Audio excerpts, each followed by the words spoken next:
this is Camp Gal here, and welcome to episode 4. Today I am going to walk you through a little bit of my very limited knowledge of arrowhead hunting and show you some of my points that I have found after the rain. I have been looking for arrowheads since before I was a preteen. And I still don't know anything about what I'm doing. I cannot always tell one point from another. I don't know many of the names, and I certainly cannot correlate any of those names to any of the points that I have. If I'm being honest, I would have to Google to even have a guess at what time period that these arrowheads were made in.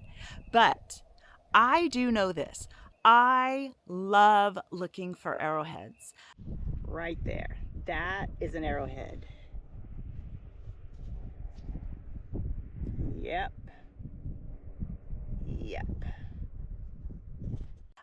There is just something about walking this land slower, and looking down at the ground and seeing what the land is giving you instead of outward to see what the land is giving you.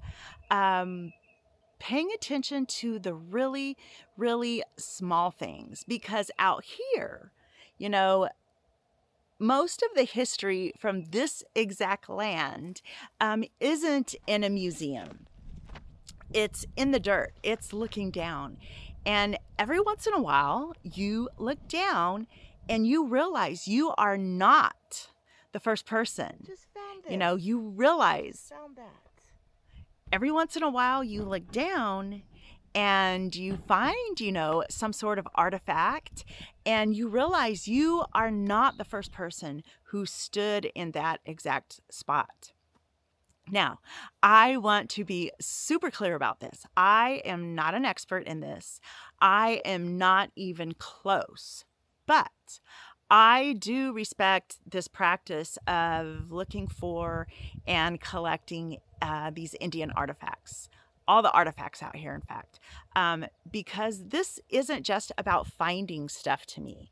This is about someone's culture, someone else's legacy, someone else's history as it relates to this land. Oh, look at what I just found. Pretty sure.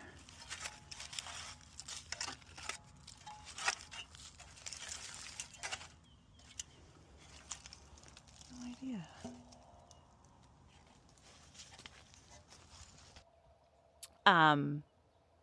I really take pride in doing this. I often tell myself every time, I find a point and I pick it up, that I saved you. I saved you from, further destruction, from the hooves of the cows or, the discs from the tractor plows. So I really take this seriously, and I really am doing this out of respect and nothing more. But I will give you a few of my amateur pointers about how I look for and successfully find arrowheads. I am guessing that if I counted all of my, 90% intact or better points, that I have maybe 30 to 50 of those. And if I counted, every single piece of worked rock that I have that I think was either part of a point or part of a tool, I have well over 100 pieces. So again, this is someone's culture. I am doing this out of respect and curiosity and history preservation and nothing more. I would never, ever sell these points for any amount of money. If you've never done this before, here is the simple version. First of all, you have to look where ground has been disturbed. That can be freshly plowed fields, that can be creek beds, that can be gullies and washouts, that can be senderos or cattle trails, or, where animal crossings are. anywhere that rain has had a chance to gather, collect, and then have some sort of a runoff where it's actually moving the dirt. So I like to find those places and then walk them slowly, just looking down and trying to find a piece of rock that looks differently from the others. And after you do this a while, you will be able to tell if a rock has just been broken, like I said, from the tractor wheels, the tractor plows, or, the cow's hooves walking over them. You will start to be able to differentiate between purposely broken rock and accidentally broken rock, for lack of a better way to describe it. So I walk slowly in these areas where, the rain has had a chance to move the dirt, and I look down and walk slowly.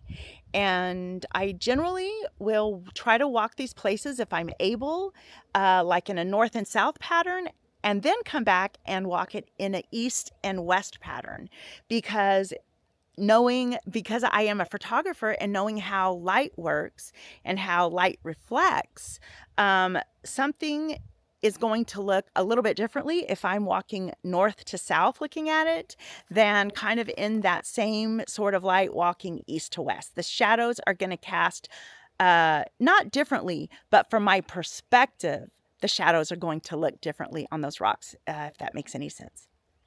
So I just walk back and forth, slowly scanning, looking for anything that doesn't belong. And it's very easy to miss things. Sometimes you can walk right over something very incredible and never even see it. And you can walk for hours and find absolutely nothing, or you can walk for 20 minutes and find, 5 different points. You're walking and you look down and just all of a sudden there it is.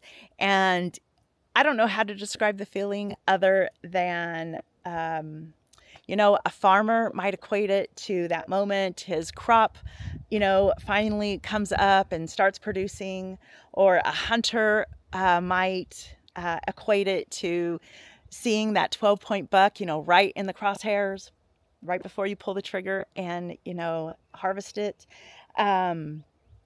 It's really an incredible feeling for me to know that I am helping to preserve history and preserve culture. And this week I found a few different pieces. Some were a lot better than others. Some, I'm not even sure if it's what I think it is. I'm just calling them possible hand tools. I did find one piece that I think might have been the template, the start of one. I was really unsure, so I just left it in the field.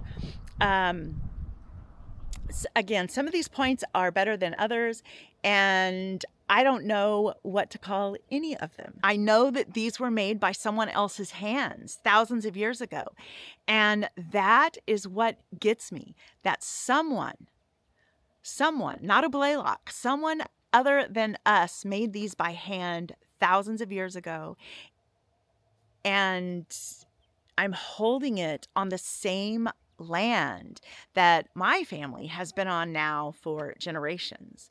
And it's the realization that knowing that this land has a much longer story than just ours.